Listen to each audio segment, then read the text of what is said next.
Your unique point of view is enough. There are very few new ideas. There are 7.8 billion people on the planet who have ideas and who have shared a story.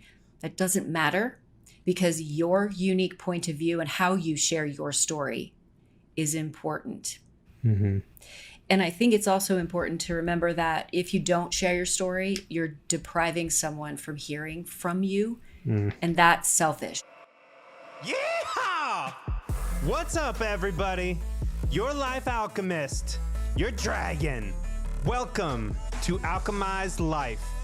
I'm your host, Justin David Carl. This is a show where I seek out and share expertise, wisdom, and thought leadership in all domains with the mission of empowering and inspiring you to proactively design and truly live a life worth living. We're all in this together, and when we do the work together, we go so much farther, so much faster, and have so much more fun. Without further ado, let's dig into this episode and alchemize life. Welcome to Alchemize Life. I'm so happy and excited to have you here on the show today. How are you doing? I am so excited to be here with you today, Justin. Thank you so much for being with me. Of course. And to set the stage for the audience of who Tricia Brouk is, you are an international award-winning director, producer, author, and founder of Big Talk Academy. And the reason that I'm so incredibly excited to talk with you is a few different things, but all very related to public speaking. And I was made aware of your incredible work thanks to our mutual friend, Emily Williams, who's also been on the show. And after you and I connected on the phone, I was like, I absolutely have to have you on my podcast to, really empower not only myself, but everyone who listens to the show to become a better public speaker.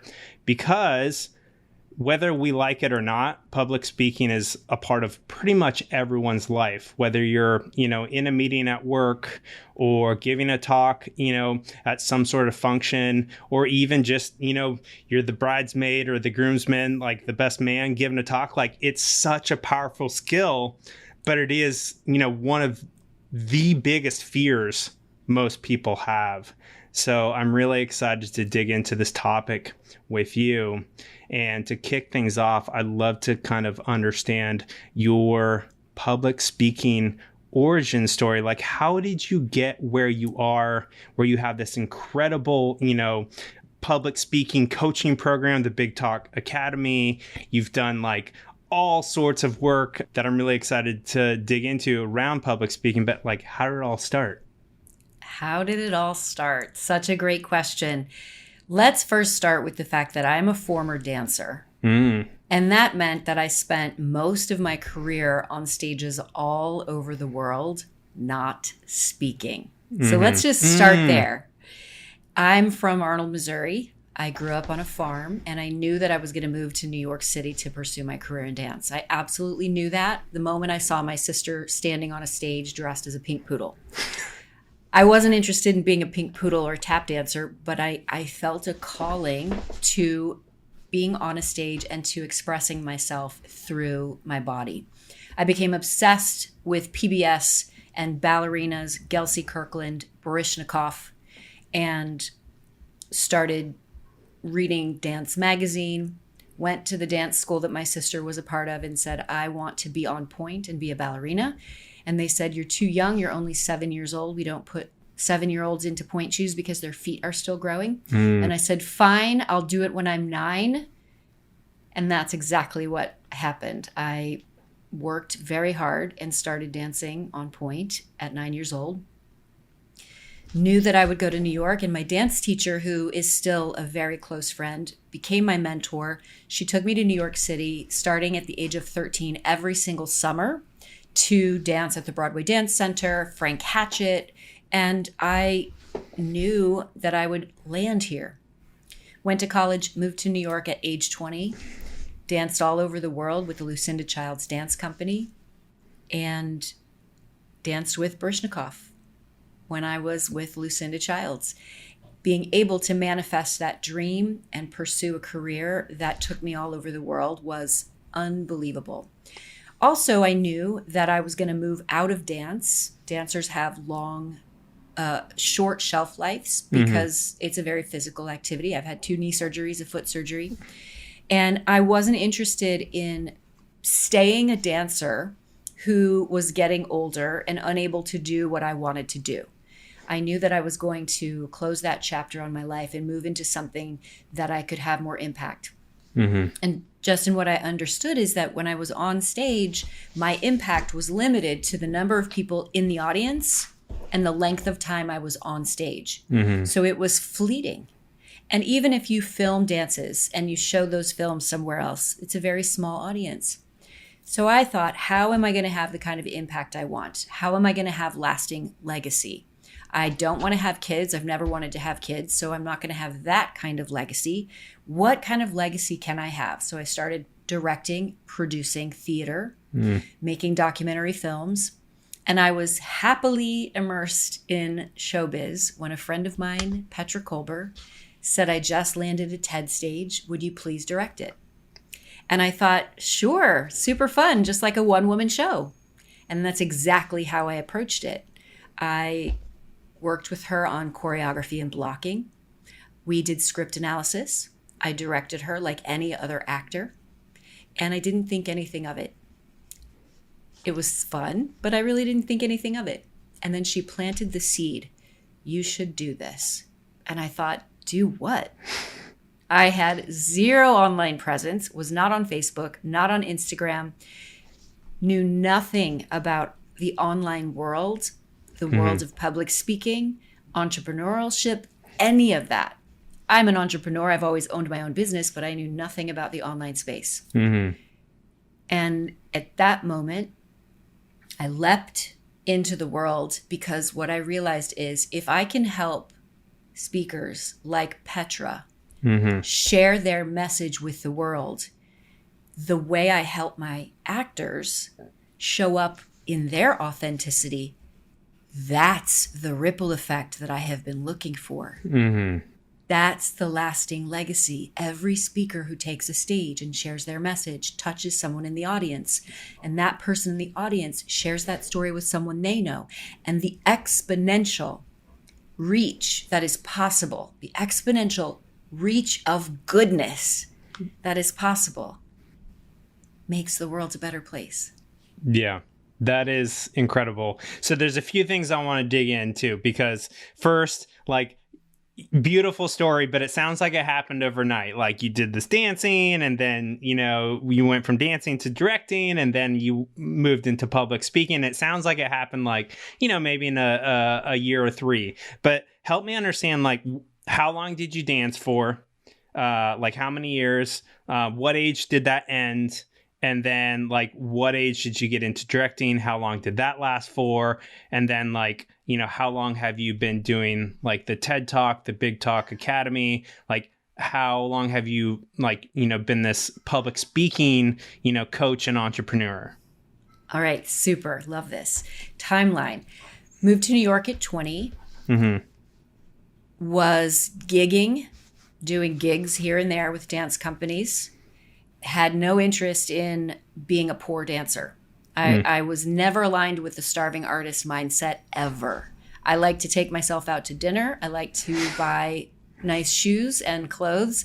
And I thought, how am I going to make a living in New York City as a dancer who gets paid $400 a month and still live alone? That was also something that was important to me. I was not interested in 6 roommates in a studio apartment. So I realized I need to do something that's going to generate income, not only the way I want and the amount I want, but when I'm on the road. So I created a fitness company. I founded a fitness company, which still exists, by the way. Speaking to my heart right now. Yes, I Keep sure going. am. Yeah. So I created and founded a fitness company so that I could make the kind of money I wanted when I wanted with people that I wanted, and realized, okay, now I've got this amazing company and I'm generating the revenue that I need in order to subsidize my obsession with art and dancing and performing. And now I'm going to hire contractors so that I can go on the road with the companies. And I did that until I was 38. So a nice solid 18, 20 years of performing. And my fitness company was making money while I was on the road because I hired contractors and trainers to work for my clients while I was away. And that still exists, by the way. That's incredible. And I also was very aligned with it because we're helping people, right? And it's directly related to who I am as a dancer, my love of fitness and wellness and health. And that was perfect for me. Once I decided to wash away the Zen sand sculpture, if you will, of my dance career, and that's how it felt, right? If anybody knows Buddhist monks, when they make mandalas, they take a really long time to create these Zen sand mandalas, and they're gorgeous. And it's very methodical, and it's very quiet, and it's very intentional.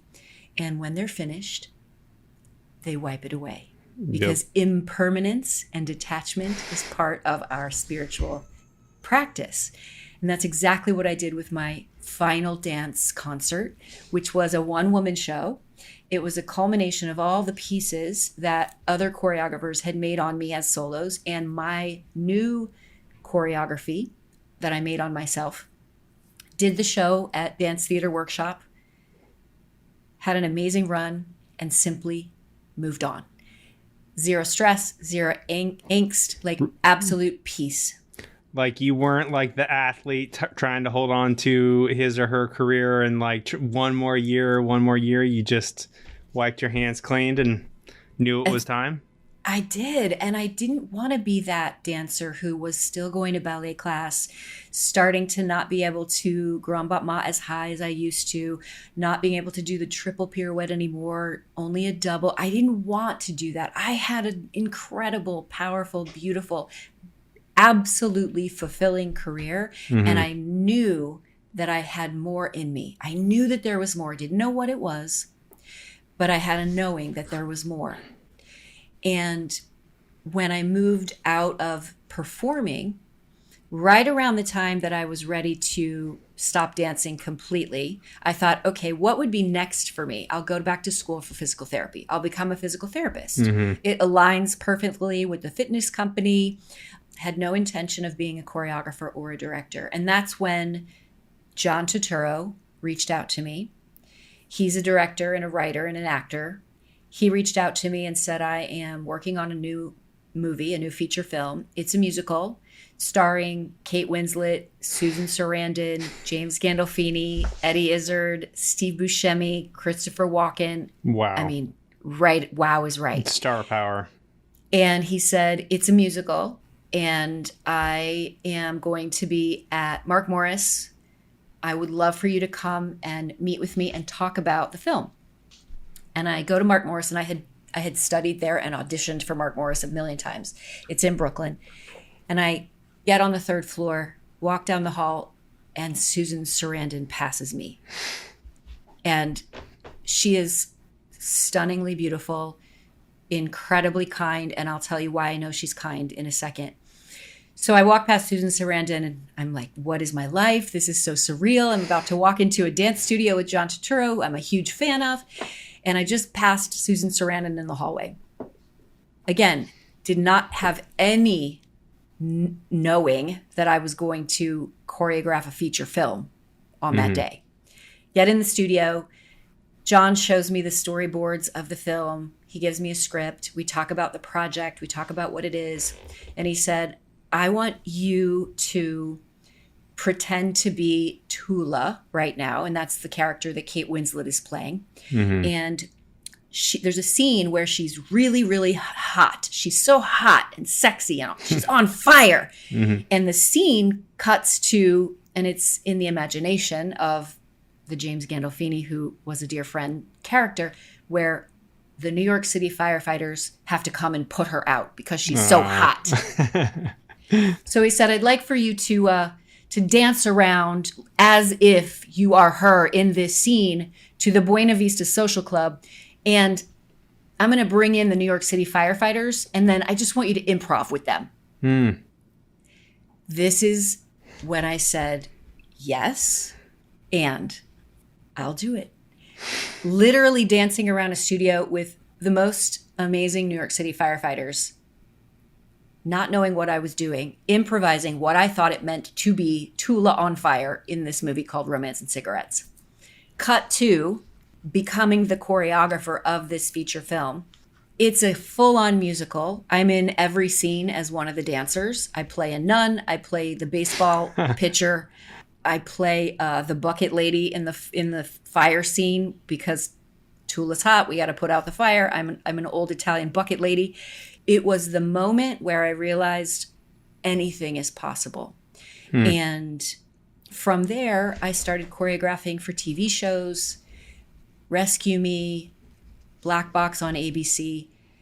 And that process was a nice, solid, 5 years, I guess. So I wrapped up my dance career at 38, moved into choreographing for film, television, and theater. And that was, and then started writing my own plays, started writing my own and producing my own musicals. And that period of time was between 38 and I would say 42, 44. Then I started making documentary films because, again, leaving a lasting legacy means telling the stories of others. And I could do that in plays. I could make up characters and tell their stories. I could choreograph on other characters in television and films.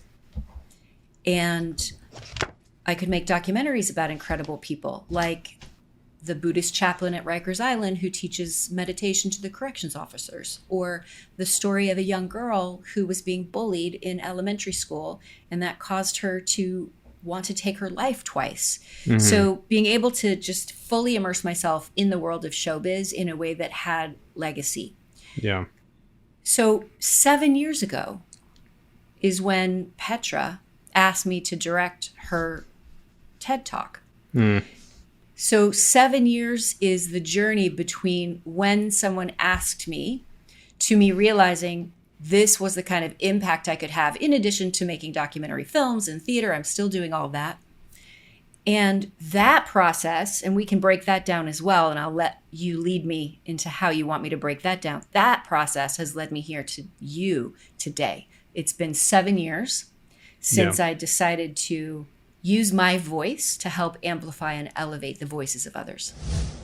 Hey there, just a few words about the incredible show sponsors for today's episode, and then we'll dig right back in. Today's show is brought to you by Veg Nutrition. Live better. So I'm actually a veg elite athlete, and before I joined the team, I spent months doing my due diligence to make sure that the company was vision, mission, and value aligned with me, my values, my mission, my vision, and my lifestyle. I got to know the owners super well. I even got to know the person who formulates all the products, and they passed with flying colors. So I couldn't be more excited to represent a company that I feel so aligned with. And I want to tell you about two of my favorite products. The first is the veg pre-workout. So when I first went vegan, or mostly vegan, the last thing for me to go fully vegan was finding a vegan pre-workout that gave me the focus, the energy, and the power that I was looking for. And I can tell you, this is the best pre-workout that I've ever had. It gives me incredible focus and energy. And what's probably the best is it leaves me with no crash after I take it, which is great. And the flavors are so freaking good. There's literally peach mango and a Patriot Pop that tastes like, the firecracker popsicles, cherry lemon lime flavor. They're literally so good that I can dry scoop them. And they just released a watermelon flavor for just in time for summer, and it's incredible. So that's the first product. The second product is arguably also my favorite, and that's the plant protein. Comes in 3 incredible flavors: chocolate peanut butter, vanilla ice cream, and cold brew coffee. Yep, you heard me. Cold brew coffee flavor. It tastes incredible, all 3 flavors. 25 grams of protein, fully organic, incredible ingredients, heavy metal tested, and it is my go-to post workout. Make sure that I'm recovering and refueling and giving my muscles the protein that they need to rebuild for that next workout. So go to vegnutrition.com/dragon and try their full line of supplements, and you'll get 15% off. Or you can just use Dragon at checkout and you'll get 15% off. So that's vegnutrition.com/dragon to get 15% off. Veg Nutrition, live better. Yeah. So essentially about 25, 30 years in the making in terms of like your career arc. You know, you have an incredible book that we're going to talk about called The Influential Voice. I have it here with me. If I ever release this on video, people can see the book, but it's really, really powerful book and all about, you know, public speaking. So let's talk more about these last 7 years. You know, how did you go from Petra's TED Talk to, you know, doing like coaching more people around giving TED Talks? Like, how did you progress into this kind of public speaking coaching career that you started? The first thing that I did was acknowledge that I had zero credibility in this field. Zero. I didn't know anything about public speaking. I didn't know any people who needed public speakers. I didn't even know it was a thing. So that's the first thing that I did, Justin, was realize, okay, if I want to do this, I need some street cred. I've got a lot of street cred in the world of showbiz. But why is that going to translate? And then I realized, how does it translate and can it translate? So the first thing that I did was, and this was what my friend John Lee Dumas told me to do, start a podcast. Yep. Do a couple episodes and talk about your process. Well, it's 400 plus episodes later. I did more than a couple. I love doing podcasts. And I realized after people were listening to the show, The Big Talk is my podcast, that they wanted to learn more because I had such a unique point of view, because it comes from the world of theater and film and television. And so all of these speakers started hearing about me and coming to me, and I had no place to put them. And as a theater producer, the best thing I can do is produce a show. The best show to produce for speakers is TED. So I got my TEDx license and I became the executive producer of TEDx Lincoln Square in New York City, produced those shows for 2 years. That gives you street cred because of the stability of that brand. And then realized, what if I want to work with speakers who don't live in New York? Well, how do I do that? I could do that remotely.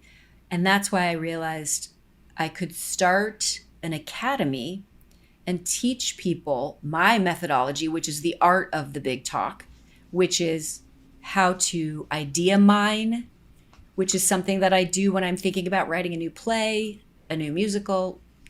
I don't just sit down at the computer to a blank page and it all comes and flows beautifully. I have to go through a creative process of letting the ideas come. And that is something that I've packaged inside of the academy so that I can teach speakers, entrepreneurs, thought leaders, influencers how to become an archaeologist, start digging, excavate what's in their beautiful minds, and come up with an idea they hadn't even known existed, and package this process, the writing process, the performance process, the pitching process. And that's why I realized, okay, it's my responsibility to share what I know with people who want to do good in the world so that they can communicate. And you touched on this at the very beginning.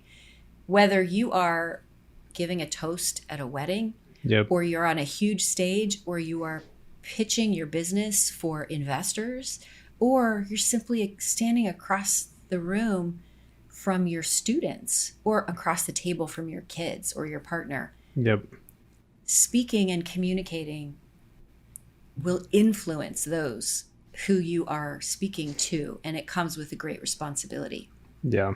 Yeah, I mean, communication skills and speaking skills, it's probably one of the most underrated, undervalued skill that anyone can develop, and it will up-level like so many areas of their life, everything from their relationships to, their career, to really just about any arena they enter where they actually have to, verbalize something, an idea, make a point, influence someone, convince somebody, etc.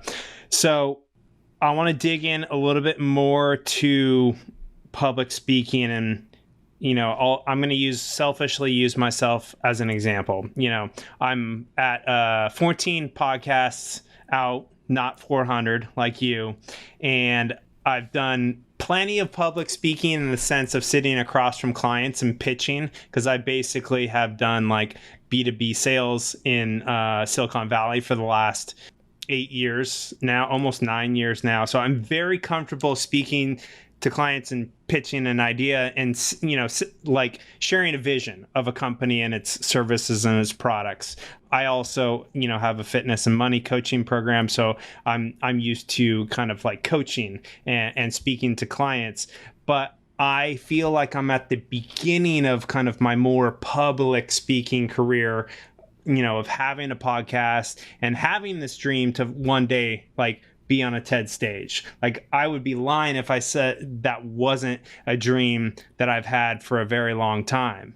And I don't even know where to go. I mean, your book is a perfect place for me to start. But like, when someone's at the beginning of their public speaking career, like, what are like some of the things that you would share to like empower that person to hyper growth their public speaking?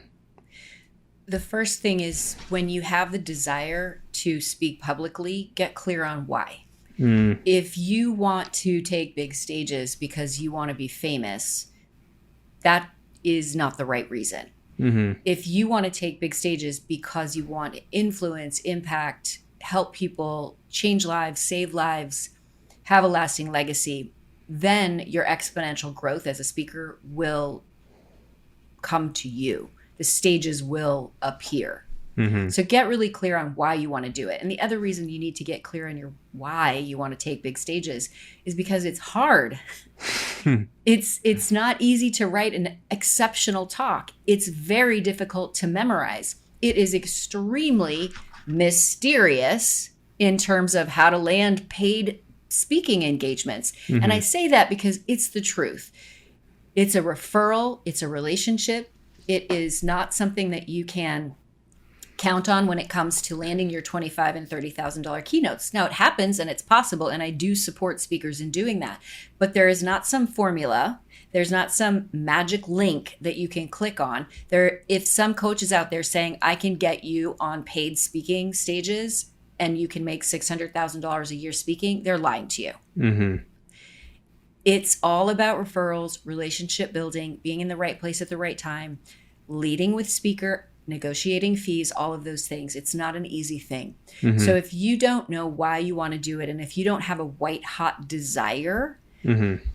to speak on big stages, then perhaps it's not the right decision for you. If you are starting out and you know it's true and you have this desire and you have this burning to share your story in order to help people, the first thing that is important to do is acknowledge that desire and make the decision to do whatever it takes to get on big stages. Mm-hmm. And that starts by lead with speaker. Rename all of your social media banners to lead with speaker. Speaker, author, owner, whoever you are, lead with speaker, so that everyone who comes across your social media knows that's what you do. It seems so obvious, but so many speakers miss that. I would have never thought of that. I don't know. I don't think personally I'm ready to go there yet. But like maybe in like 2 years, like I'm going to come back and be like, okay, now I'm ready to like claim myself as a speaker and go take stages. I think right now I'm like, how do I become a better podcaster? How do I become a better coach? How do I become, better at like sharing the message behind my podcast, the message behind my coaching program? And then also I'm thinking of the audience, like all these people who have, maybe they're not an entrepreneur, or maybe they are, or they're at like a company. How do they advance their career through speaking? And you're touching on something that's really important for your audience to hear, and that's you are podcasting. You are giving yourself a stage every single week so that you can practice the art of communication and listening. Mm-hmm. You're doing both, and that's going to serve you as a speaker. If you are just starting out and you're not speaking, you're not flexing the speaking muscle by being in Clubhouse or having a podcast or doing other people's podcasts, you're not going to accelerate your road to the stage. If you really want to share your message, start doing it. And the world of social media has given you an opportunity. You all have stages. Every single one of you who are listening or watching this, you have a stage today that you can use and practice and rehearse and get better at, so that when you do have the opportunity to take a big stage, you're ready. Yeah. That's really important, is that, and you're an athlete, you know about the importance of readiness, right? Dancers, athletes, you don't wait for the game or the stage and then start rehearsing or start practicing. You are always rehearsing. You're always training so that when the stage or the game appears, you go in and you nail it. Yeah, and I have to respond to this because subconsciously I did all of this. So for maybe the last 2-3 years, almost 3 to 5 times a week, I will do like a mindset motivation speech on my Instagram stories. And it is literally 1 to 3 minutes long, and it's rehearsing. I'm taking an idea that I've learned that I'm really passionate about, or one that I just like impacted my life in a positive way, or maybe one I just newly learned, and like what you teach is teaching you. And so I will just, turn on my Instagram story, hit record, and go. And I practice delivering it. And I've been doing this for probably almost 3 years. And so it's like putting in the reps of like speaking, rehearsing, training, practicing. In addition to that, 5 years ago, I started a money mastermind that I've been leading for the last 5 years. So I've hosted a group of 10 to 15 people in person, like basically doing my own speaking, encouraging other people's voices to be heard as they weigh in on, different topics that we're covering. And so I've been doing that for 5 years. I've been trying to launch a podcast for about 8 years. I've, recorded podcasts, one of which that just came out today. I recorded it a year and a half ago. And that's another story. I've done some podcasts on. My audience, if they listen, are familiar with that. But I have subconsciously been doing exactly what you're saying, is like putting myself on like these smaller stages where the risk is really low. If I'm unpolished or I mess up, it doesn't matter. And you were so right. Social media, like anybody can have a stage to practice on. Like you can literally just go live on Instagram and you're on stage. Maybe only 3 or 4 people show up, but you're on stage. People are listening. And I think that's an incredible way for anybody to start, is organize some sort of meetup. Don't be afraid to, do rehearsal speeches on your Instagram stories or do an Instagram live. And I'm curious, what do you think of Toastmasters? I've never done Toastmasters, but I've always been like, I should do Toastmasters. I think there's a place for Toastmasters. I think it's an opportunity to be in community. which I love. And I think that being in community and being in front of other people to flex the muscle of speaking publicly is absolutely necessary. And that's why I started the speaker salon in New York City, because literally putting speakers onto stages every single week, and they have to get on stage and they have to work out their material in front of others. There is nothing more terrifying. And whether you've spoken for 30 years... I'm getting nervous just in hearing you talk about it. I'm like, oh yeah, I can lead a mastermind, but that sounds intense. It is so beautiful to watch because every speaker goes through the exact same thing. They get up on stage and they either say, I'm so nervous, or they start crying. And it happens with men and women. And they get to this place where it's so important to them that they share their message with impact and that it's emotional. And so just like an acting program, at the end of the acting program, the program puts actors on a stage in a showcase for managers and agents. And so the speakers go through my program, and at the end, they perform their big talk in front of decision makers, podcast hosts, media, producers, people who can put them on stages. So what I'm saying is, you don't have to be in New York City. You don't have to join Toastmasters. You don't have to do anything. However, it is important that you put yourself in front of people, and speaking and delivering your big talk in front of your mirror and your cat will not accelerate you for more than one reason. A, you don't have that live feedback of what's working and what's not. You might think you're so funny and your cat might think you're so funny, but the audience might not, because you don't have a real audience there. Yeah. The other thing is, your body will physiologically betray you no matter what. And I have been on thousands of stages all over the world, huge opera houses. I still get nervous. My body still betrays me, and I know what to expect. So if you are rehearsing in a comfortable environment, or if you are not going live on Instagram, or not doing podcasts, or not doing the things that are going to elevate your nerves, you're not going to know what to do when the actual big stage comes, which is why it's so important that you rehearse and you do this under mild pressure, which is the safe place, right? The places that you're talking about, going live on Instagram for 3 minutes to talk about what's going on, do a story, do something that's not going to be online for the rest of your life. So it's really important that you flex that muscle. If you want to be a speaker, you have to speak. Yeah. I think that's such an incredible point that you're driving home is, in order to build confidence doing anything, you do that through experience.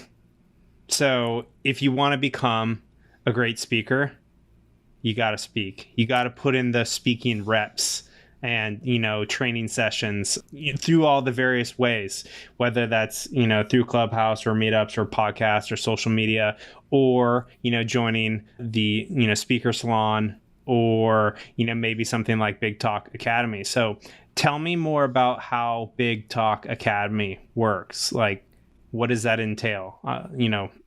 Sure. The Big Talk Academy was born and created out of my desire to support people, speakers, professionals, storytellers globally. The speaker salon is in New York City. It is in person. And I thought, how do I support more people who can't commute, who aren't able to invest that much? And that's why I founded the Academy. It is a 12-week certification program. And I have put everything into the program that I know my speakers needed when I've worked with speakers one-on-one. And that means we talk about mindset, limiting beliefs, belief in self, what's the truth, what's the lie. If we are not clear on our value and our worth before we start the process of even thinking about an idea, you'll get to that process and then there will be so much doubt that it's difficult to jump past that point, because all you're thinking about is, this idea is dumb. I don't have anything important to say. Nobody cares about what I'm saying. Who do I think I am? And this happens for everybody, whether you're a speaker or not, but it happens for every speaker, whether you're successful speaker or a brand new speaker. Because when somebody wants to share their story, it's so important to them that they get into their head because they're concerned it's not good enough, or they start making excuses. I'm too tired. I don't have enough time. I got to deal with my kids. I'll do it tomorrow. There's a lot of excuses that happen as well. So it was important to me to create a container that supports every challenge a speaker faces. And it starts with limiting beliefs. Then we move into the challenge speakers face, which is I have 100 million ideas and I have total paralysis, or I have 0 ideas and I have total paralysis. We get to talk about how to create 100 ideas together, and I help you do that. And then we distill it down and we land on the one potent idea. So through this process, through this structure that is my process, you have your process. And that's the creative process that I've experienced in the room with my actors. If my actors aren't safe, they can't deliver the best performance. If my speakers aren't safe, they can't deliver the best performance. So it's the exact same mindset around the academy as it is in any rehearsal room with my actors. So when you have that idea, what's next for a speaker? How do I write it? I can't write. I don't know how to start. What do I do? Well, if you don't know what to do or how to write or what to do or what to say or how to structure it, guess what? You stop. And then what happens? The person out there who's meant to hear from you doesn't. So we fulfill that. We teach you the writing process so that you can write a keynote. You can write a TED style talk. You can write a Moth style talk. You can write a talk that is going to be your signature love letter as an entrepreneur, as a business person. And then what's next? What do speakers struggle with? How do I pitch myself? We teach you how to pitch yourself. We teach you what applications are looking for. We teach you the language so that you know exactly what to say. And I have a very high conversion rate and track record with getting my speakers onto stages, extremely high. And that's because I have been on the other side of the table for so long. I've produced a lot of speaking events. I partner with a lot of speaking events. So I know what they're looking for, and I teach you how to do that. And then what's the other thing speakers need? A stage. That's what we give you at the end of the Big Talk Academy. I literally give you an opportunity to speak on my virtual stage, where I invite influencers, decision makers, media, podcast hosts, people who can book you because they've just seen you perform. And then, I'm so excited to talk about this. Then we certify you, because this is something that's really important to me. Inclusion is one of my values personally, and it's one of the values of the Big Talk and the Big Talk Academy. When we certify speakers, they have to prove that they know how to entertain, educate, inspire, that they speak from their point of view, and that they're good human beings.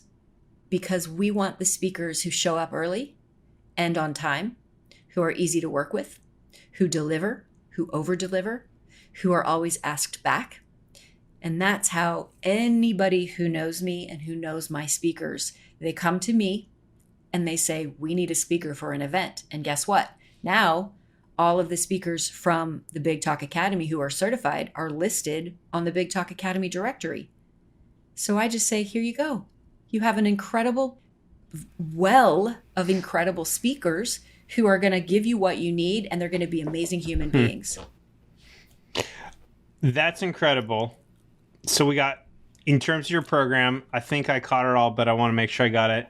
There's mindset, ideation, the writing process, pitching yourself, virtually getting on the stage, and then being certified as a Big Talk, speaker. Correct. Yeah, all of that. That's I love it. So there's two things I want to comment. One, it's incredible. It sounds like an incredible coaching program for anyone who wants to elevate their speaking. First and foremost, sounds incredible. I'm probably going to have to do it at some point in the near future because it's like exactly what I'm looking for. Couple questions around that. But the other thing I want to mention before I ask the questions about it is how much of an entrepreneur you are. Because you have literally just created like this business around your passion, but you're not just empowering yourself. You're basically taking all these other aspiring speaker entrepreneurs and plugging them into your entrepreneurial network. And it's like a win-win virtuous circle. And it's so rad. I love it. So, okay, question for you. I right now don't have the huge desire to get on like a TED stage, but I feel like my intuition is saying like 2 to 3 years, I'm going to start to that's going to start to burn hot in me.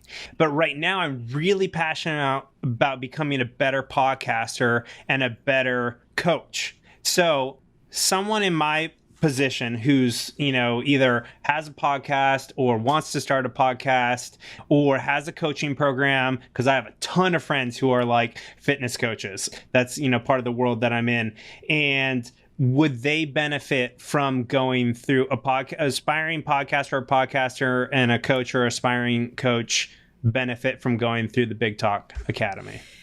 What's great about this question is that the ideation process gives an entrepreneur or a coach the opportunity to become creative and to stay detached. So what's awesome about coming up with 100 ideas is that now you have 100 new podcast ideas.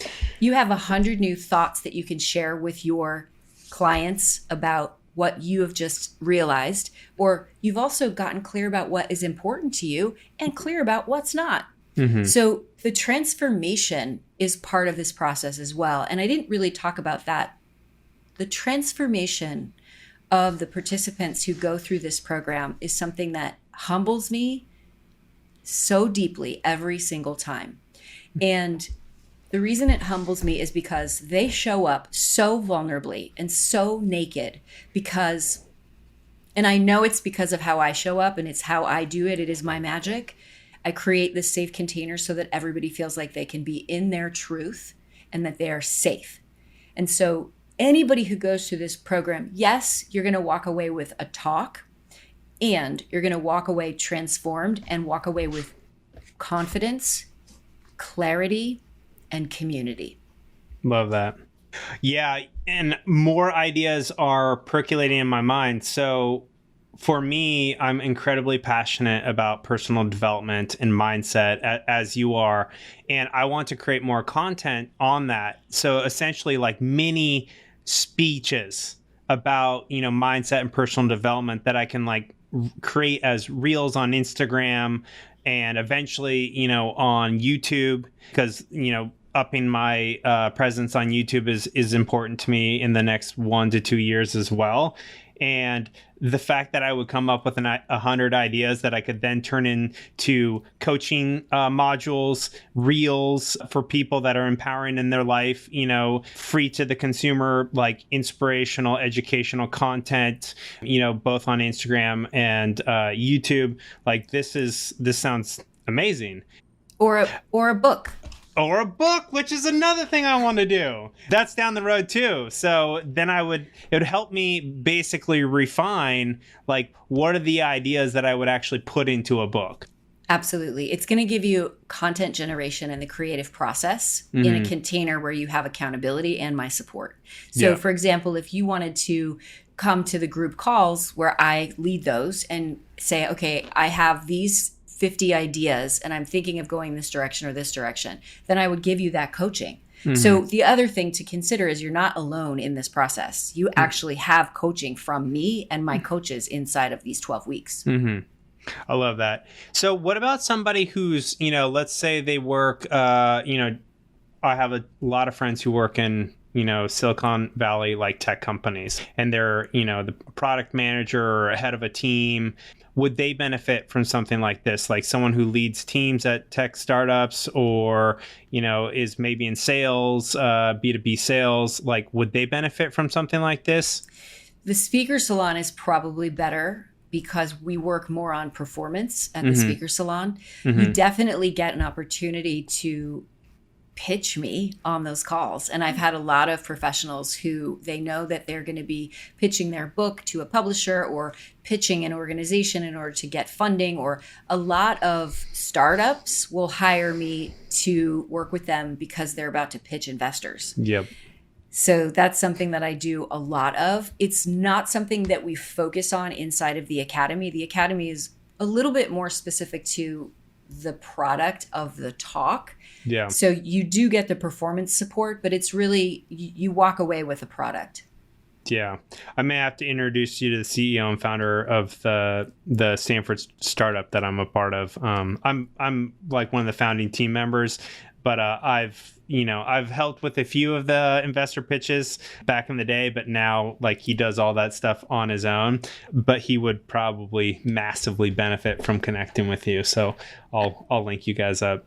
I'd love that. One of the most fun things that I do with those sort of startup CEOs with investor pitches is I incorporate either music or film or like something that's outside of the box that nobody's seen anybody like this do before.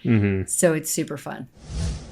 Hey there, just a few words about the incredible show sponsors for today's episode, and then we'll dig right back in. This show is brought to you by Feel Free from Botanic Tonics. This product is unlike anything I've ever had before. No joke. It's made with kava root and other ancient plants, and just half a shot gives me this incredible sense of focused flow and productivity. And I love to take just half a shot right before I work out.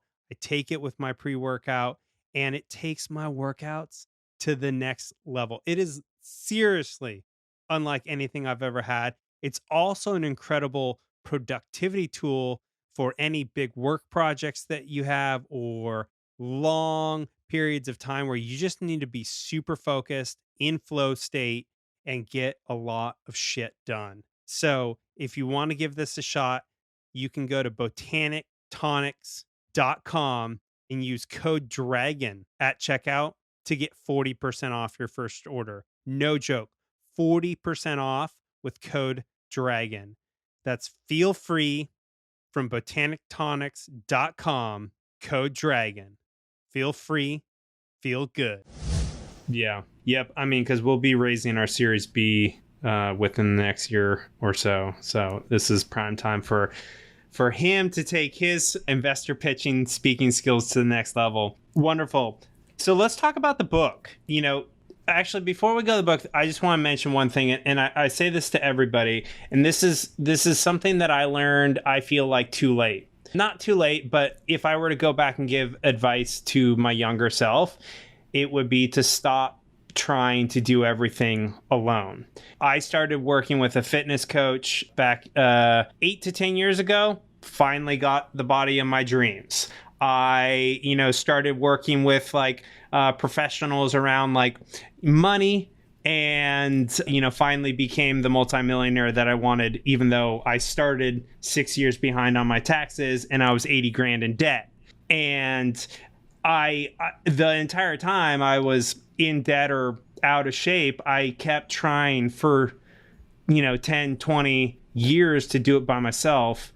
And now I'm this firm believer that if you want to go fast and you want to go far and you want to have so much more fun, like get professional help, whether that's a coach or a mentorship or joining a mastermind or joining Big Talk Academy. One of my biggest investments now is personal development through coaching, therapy, masterminds, etc. So I just want to make that mention before we talk about your book, because books are really important. They're foundational. And I'm a huge believer in the power of books, but I think a lot of people who read a lot of books, they don't realize the importance of experiential learning. that you get through a coaching program, that you get through a mastermind. And so they stop with books, and they're doing all right, but they could literally 10x their like life if they took it to the next level. So on that note, I think the book is still incredibly important for those who, maybe they just want to become a better speaker, or they want to try a little bit on their own before they step into the next thing. Let's talk about the influential voice. First of all, how did you decide to actually write this, and when? Thank you for asking. I want to just highlight for a second what you just talked about in terms of having coaches before we dive into the book, because I think it's important. You're so amazing that you share the truth about your journey. And that's something that not everybody does. Like, I have 4 coaches also. We don't do this alone. Yeah. You have this body because you have support. Yep. I have this business because I have support. I have a team. I have a business coach. I have a mindset coach. I have a spiritual advisor, right? Yeah. We need and have people in our lives who help us take it to the next level. Yeah. And you touched on that as well. It doesn't have to be somebody you hire necessarily, but make sure that you're getting the support and the mentorship that you need if and when you're trying to 10x, 5x, 1x. So super important. Yeah. And it's one of those things, like, you get what you pay for, right? So a mentor is great. And a mentor is going to help you for sure, without a doubt. A mentor in anything. I had 2 mentors in my sales career that literally transform the amount of money I was earning in sales. But if you want to like 10x your growth, like, you got to pay for it, but you'll get it back. And that's the thing that's the part if I could go back to my younger self, I would say, don't be afraid to put money into investing in personal development for yourself, because it will pay you back in spades, not just for one pay, but for the rest of your life. And that's when you change the entire trajectory of your life, right? Because you never unlearn or unexperience all the stuff that you go through with a coach or a coaching program. So that's what I wanted to mention, to dive back a little bit deeper into, what we're both so passionate about. Like, you started with the coaching maybe earlier than me. You definitely get more coaching than me, and I want to get to your level of having that many coaches, and I'm working my way there. I mean, that's one of the reasons we connected, is because I wanted to ask you about all the coaching that you get. So nonetheless, let's segue into the book, because if you're not reading books, start there, right? Yes. Like, in terms of mindset and personal development, if you're not reading books, and you don't have to read them, you can just listen to audiobooks. The Influential Voice is narrated by Tricia. She's incredible. Like, I'm right now about halfway through the book. I listen to her every morning for the last few days now, and it's such an awesome way to learn. I love to read, like physically read, and audiobooks. So you don't even, if you don't like reading books, like reading pages, listen to an audio book. But let's talk about the Influential Voice, the book. For sure. A lot of people were asking me to write a book about public speaking. So we got a book proposal together, and I was shopping around the proposal and to a lot of agents and publishers, and not getting any hooks. People would bring me in and we have a conversation, and not really landing anywhere. Mm-hmm. And then I realized I didn't want to write a book about public speaking. That's why it wasn't landing. And in I guess it was early 2020, Ahmaud Arbery, Breonna Taylor, and then George Floyd, I sat down and I wrote chapter 1, and I sent it to a publisher, and I got a book deal on Monday.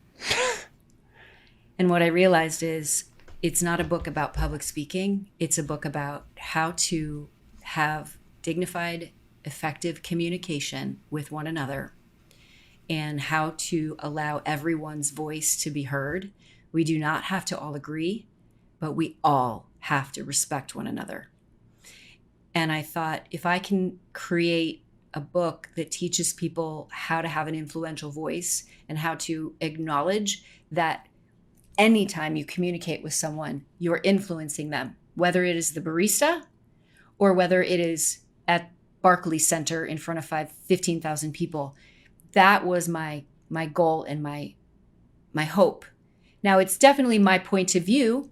I am very liberal. I have a very strong point of view on women's rights. I have a very strong point of view on right and wrong and what had happened in this country and what's still happening in this country. So it was very much my point of view, and I was clear that it is potentially polarizing. At the same time, it's my desire to teach everyone how to have dignified communication so that we can coexist as a humanity and come together and really make the world a better place. I love that. Yeah, it's like I kind of went to it for like a public speaking book, and then I'm realizing it's like so much deeper. Like I told you before we hit record that like some of it, especially the equality for women, like I was like tearing up while I was like listening to it literally this morning because I was raised by a single mom with 3 boys and like money was tough, and like it's like to just like hear some of the stories that you share about that, like, and that's very like emotional and sad and unjust, and B, the world needs influential voices that can create change, that can create transformation, lasting transformation for equality, not just for women, but really for all people, all things that are being, treated in an unfair, unjust, or unequal way. We're in a very volatile time in the world and in the country. And it's important that we understand our voices do matter. And if we don't speak out, those who do will change the policy. That's so true. Yeah, we all have a voice too, especially now with social media. I mean, we can literally influence our entire community into a more evolved way of thinking just through social media. And even in person, like, when you gather with your friends and your community physically in person, there's an opportunity to influence and inspire for like a more evolved way of being or thinking in this world. And it's so important. So if you were to kind of like sum up the book in terms of like someone who's looking to potentially read the book, like what would they take away from that book? Like what are some of the key things that they would learn through reading that book? I think the big one, Justin, is that everyone's voice matters. And the reason I say that is because I talk about how I grew up and my personal experience and my journey so that you can connect to the fact that I grew up on a farm where I was taught to shoot guns and we had chickens, and now I live in New York City and have created $1 million company. I have supported thousands of speakers taking big stages, and anything is possible. If I can do this, you can do this. And the other thing is, you can do this if you simply want to communicate and become more influential with your family. You don't have to be on a huge stage in order to read this book. You can learn how to better communicate and influence in your relationship, in your marriage, with your children, at school, with your community, in the boardroom. So anyone who wants to learn how to know who you are better, and it really it is a book on personal development. It teaches you how to know who you are better, to transform into the even better version of yourself, because you exist. And sometimes we just need some support in taking our existence to the next level, and that anything is available to you. Yeah. And I'm very much about sharing personal stories so that you can understand you're not alone. And there's a lot of exercises inside of the book that will help you identify your purpose, your values, your mission. If you're not clear there, that's where you got to start. How to actually pitch, how to write, what a storyline is, what a through line is, what an arc is. It teaches you all the technical things as well that you can apply to blog posts, that you can apply to your Facebook Lives. And it really is going to just give you an edge on how to communicate better. I love that. Yeah. Even though I'm only halfway through the book, I already feel that it's elevating my speaking consciousness, like my leadership consciousness. It's empowering me to like step up my conscious leadership in the world, like That's right. subtly but incredibly powerfully. Like, so I want to go ahead. Sorry. I was just going to say that's exactly right. This is a book about leadership consciousness. Let's talk about that. What is leadership consciousness? When you are in the position of being a leader or an influential voice, if you are not conscious and you are saying things that are triggering, activating, demeaning, hurtful, disrespectful, that is a problem. Mm-hmm. If you are in a position of leadership or an influential voice, you must be conscious about what you're saying.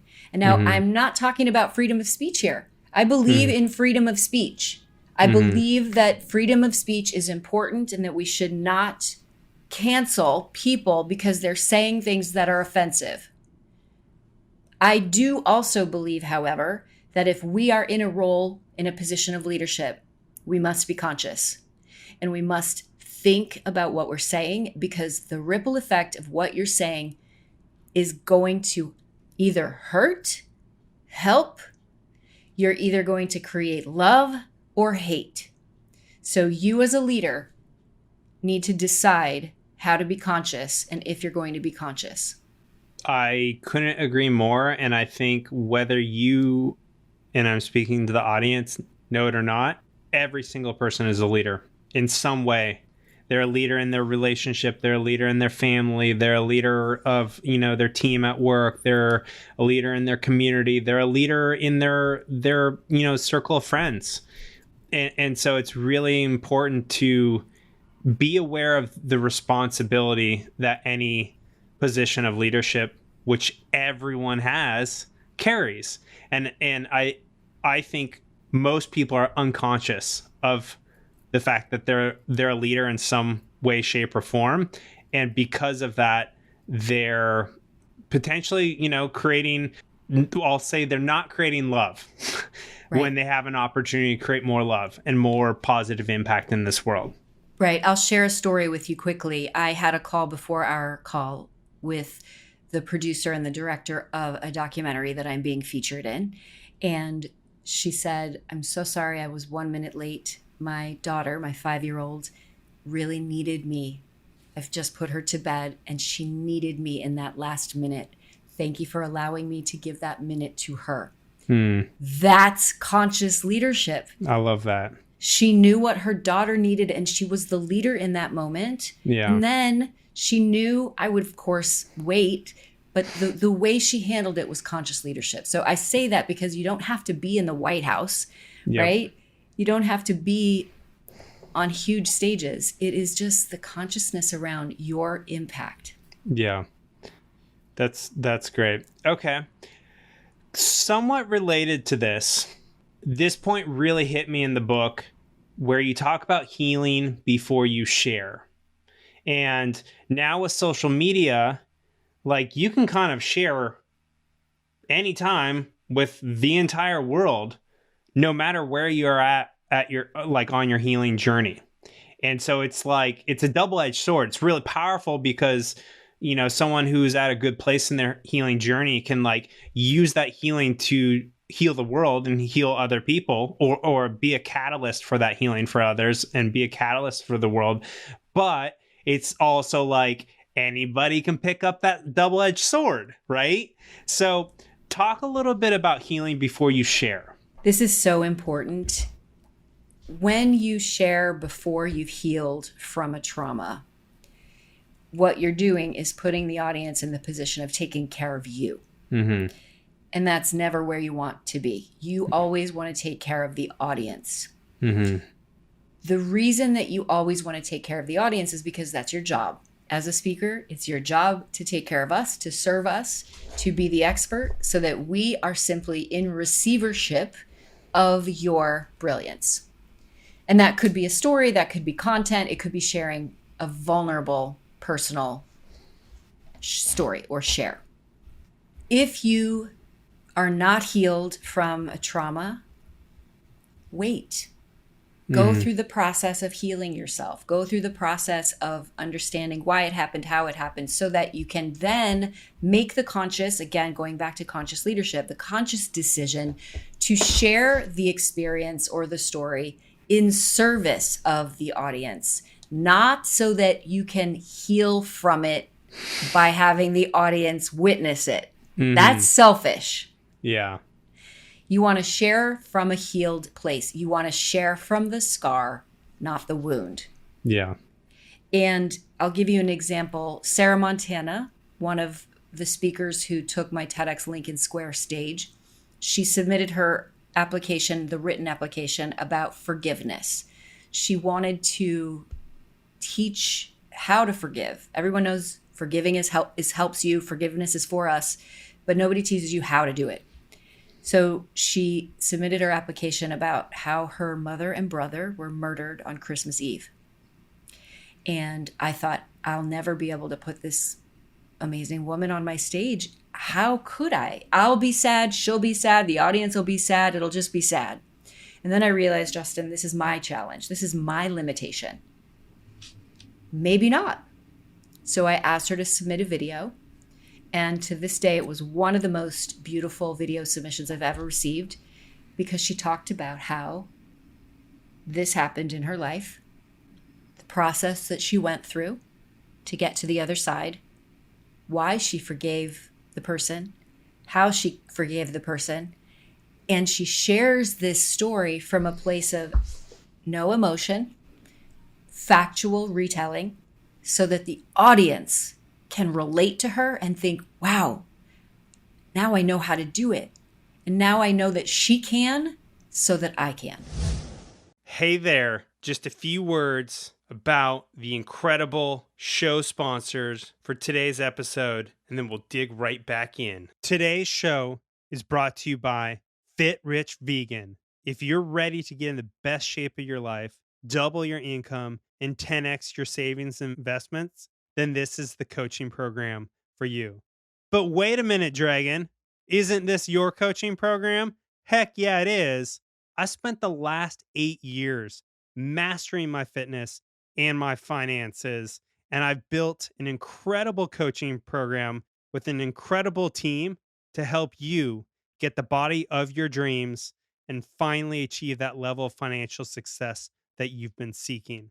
So if you want to find out if you're a good fit for the program, go to fitrichvegan.com and book your free consultation today. Or you can just DM me on Instagram with the words FitRichVegan, and we can chat about if it's going to be a good fit for you. I'm committed to empowering people to actually achieve their fitness and financial goals. I spent the last 20 years trying to figure this out on my own. And what I realized is the key to doing it is not doing it alone. You have to have coaches, you have to have mentors, and you have to be a part of masterminds. And that's exactly what Fit Rich Vegan has. It has coaches, mentors, and it is a mastermind. So again, if you're ready to book your free consultation today, go to fitrichvegan.com or drop me a DM on Instagram. I love that. Super powerful. Okay. Transitioning into, like, you have so much wisdom around speaking and, taking a stage. In addition to, all the people you've coached, you've also done 400 podcasts. So if I were to ask you, what is like a top 2 to 5 lessons or insights that you would share from your podcast and or coaching that just that we could give to the audience for some quick wins or some insight into, wisdom that will empower their speaking journey? The first thing is that there's only one you. Your unique point of view is enough. There are very few new ideas. There are 7.8 billion people on the planet who have ideas and who have shared a story. That doesn't matter. because your unique point of view and how you share your story is important. Mm-hmm. And I think it's also important to remember that if you don't share your story, you're depriving someone from hearing from you, and that's selfish. So understand that your unique point of view is yours and that your voice matters. And the other thing is understanding that when it's time to ask for feedback, be discerning. If you are in a position to ask for feedback, whether it's from just the script or if you want to get feedback from your performance, don't ask too many people. And here's an example. An incredible speaker was on my Speakers Who Dare stage, and I scouted her. She was in Chicago, and she was in my speaker salon that I did a weekend in Chicago, and her talk was not fully formed, but I just really thought she had something special. So I said, I want to put you on my stage. And she said yes, and I knew what I wanted her to talk about. And 2 weeks before the event, she emailed me, very official. I want to let you know that I'm going to be withdrawing from the event. Thank you very much. And I called her up and I said, for everyone who's not watching this, Justin's shaking his head. No, you can't even imagine, right? So I call her up and I say, Tracy, I want to just ask you, has anyone passed away? No? Okay. I'm going to ask you another question. Do you have a life-threatening illness? No? Okay. Then you're taking my stage. What's going on here? Yeah. And she confessed she'd been asking so many people to look at her script that she was getting all of this feedback. Everybody was up in her business, and she didn't believe she had a good idea anymore. And of course, I brought her in. I reined her in, talked about her idea. I said, I want you to give me till tomorrow. I'm going to look at your script. And I went through and I rearranged the script and I sent it back to her and I said, this is perfect. And that was such a lesson. She was just asking too many people for feedback, and it completely got into her head. So really important that you understand your point of view is uniquely yours and we need to hear it. Be very discerning with who you ask for feedback. And then the third thing that's really important, and I touched on it earlier, is rehearse under mild pressure. Your body's going to physiologically betray you. So rehearsing under mild pressure, what that does is it puts you in the fight or flight mode and trains you to realize while you're delivering the talk in front of a few people, you're not going to die. You're not going to pass out. You're not going to fall. So that you start to understand, oh, I can live in this place of stress and nerves and still deliver. Yeah. Yeah, I think, you could do an Instagram live and not post it after, and like whoever shows up, they're watching. So that's like an easy layup to the uncomfortable, or rehearsing under mild pressure. And then, you could go to a speaker salon or a Toastmaster or, present to, some colleagues or something to take it to the next level. That's awesome. Okay. So there's a ton of other stuff I want to cover, but I think I can kind of pull a few of them together. One is mindset and personal development, as well as limiting beliefs.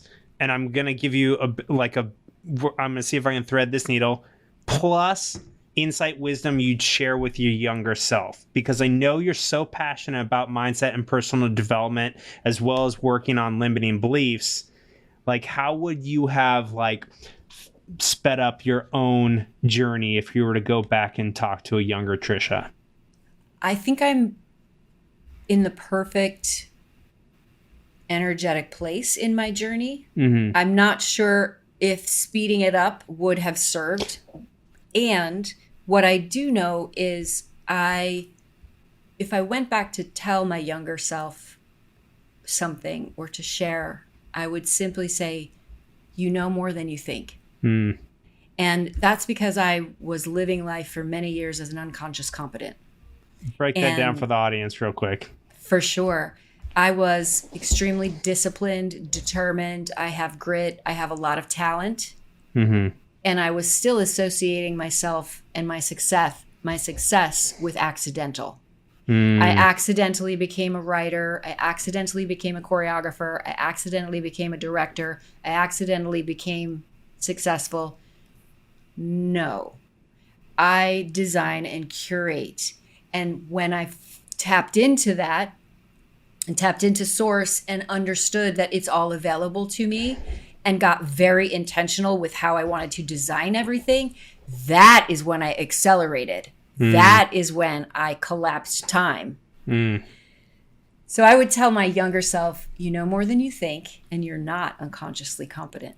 Yeah. You're consciously competent.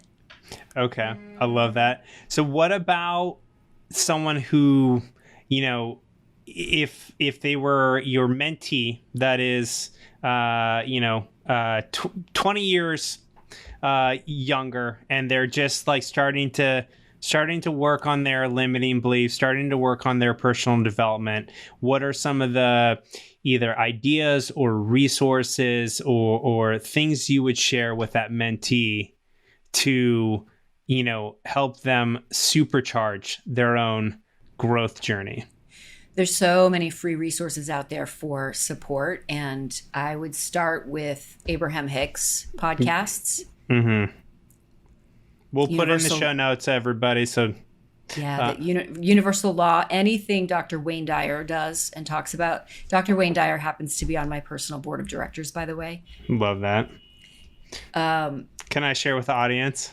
Yes. So Wayne Dyer is no longer alive. So how does that work? Wayne Dyer is no longer alive, and his return day was actually yesterday, and that's what his daughters call it. Mm-hmm. He and I have a spiritual connection. And I love that. I'll share this because, and I didn't know this until I became aligned with Sage and Serena, his daughters. They reached out to me about being on my podcast for their book, The Knowing.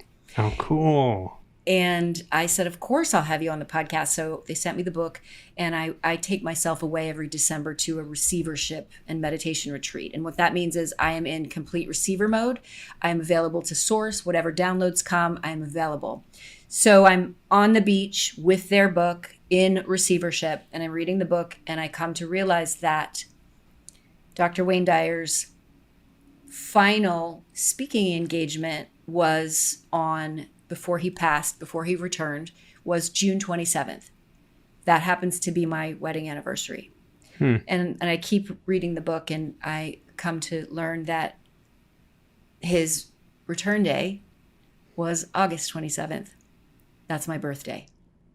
I love this so much. So I said, I put the book down and I said, okay, Dr. Dyer, I will support your daughters. I know that they're going to be on my podcast. I will make them feel fully safe and supported. And I would love for you to be on my board of directors. So he is, along with several other people. And when I need counsel, I reach out to my board of directors, who are all spiritual advisors. Yeah. And forgive me if I get the credit wrong here, but creating that, board of directors, that like almost spiritual board of directors, I believe that's in Think and Grow Rich by Napoleon Hill. Yep. Yeah. So Abraham Hicks, they've written a bunch of books. It's I won't get into who exactly or what Abraham Hicks is, but if you want a great book to start with, Ask and It Is Given. I just reread it very recently. Really good. What like if we were to give a Wayne Dyer book recommendation, which would you encourage people to start with? Your Sacred Self. Love it. Making the Decision to Be Free. Also, Change Your Thoughts, Change Your Life, Manifest Your Destiny. These are all amazing Wayne Dyer books. Yeah, Wayne Dyer. It must be time for Wayne Dyer to come back into my life, because I've studied a lot of his work, but it's been a few years since I've visited his work. So maybe he's channeling through you, and it's time for me to pick his work back up. Awesome. Those are really incredible resources to start with on both personal development and mindset. Any other things come to mind that you want to share before I move on to kind of some next questions? For sure. I also practice hypnotherapy, and that's guided meditation. And I had a hypnotherapy coach, Grace Smith, who's incredible. And she has an app called Grace Space. And if you are ever feeling nervous about speaking or have any stress or want to lose weight or want to get stronger, want to sleep better, want to stop biting your nails, want to have more gratitude, literally, it's a library of hypnotherapy meditations that you can access on the app. Okay. Love that.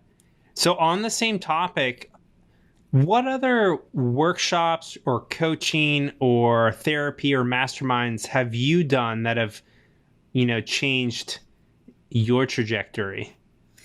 I am very, very focused and devoted on being the best possible version of myself because we are limited in our time here. Our lives are precious. We only have a limited amount of time to be of service. So I take health, wellness, personal development, productivity very seriously. So I have a chiropractor, I have a massage therapist, I have a chef. I also have a mindset coach, a business coach, and a spiritual advisor. And I meditate every single day. I gratitude journal every single day. I show up intentionally. And it's really important that I take this to the next level. I have a holistic naturopath doctor. And I know exactly, I know all about my DNA. I know about my cellular structure. I know what I need to have in terms of supplements. I drink a gallon of water every single day. I take this very seriously. Yeah. I'm laughing because you and I are very similar in terms of just like how like discipline and personal development is such a huge value to both of us. And one of the things that I just want to share with the audience is like the only way to scale yourself is to have like a team around you of coaches, mentors, healers, spiritual guides. And life is so much more fun when you do it that way too. Like it's not just like you're scaling yourself and you're having more impact, but like life is so much more rich and beautiful and full. So I love that you're not afraid to share with the world just like how big your support team is. That's really beautiful. So you've touched on this a lot, but my audience knows I'm incredibly passionate about fitness. And then you tell me at the beginning of the interview that you've had this fitness company your most of your life, and it's still in existence. And I don't necessarily want to go into that because I think that's another episode. But I do want to ask you what your fit rich life is, because you are obviously in great shape. You live a very rich life, both, from a financial standpoint, from a success standpoint, from a spiritual, emotional standpoint. But if I were to ask you, like, what is your fit rich life? How would you answer that question? I would say being able to think clearly and share what's in my brain in order to serve others. That is a fit, rich life. Knowing that I am in alignment with my values, knowing that I'm in alignment with my purpose and my mission, and having the wellness and the awareness and the articulation to be able to distill the ideas of others and reflect back the importance of those ideas. That is a fit, rich life. I love that.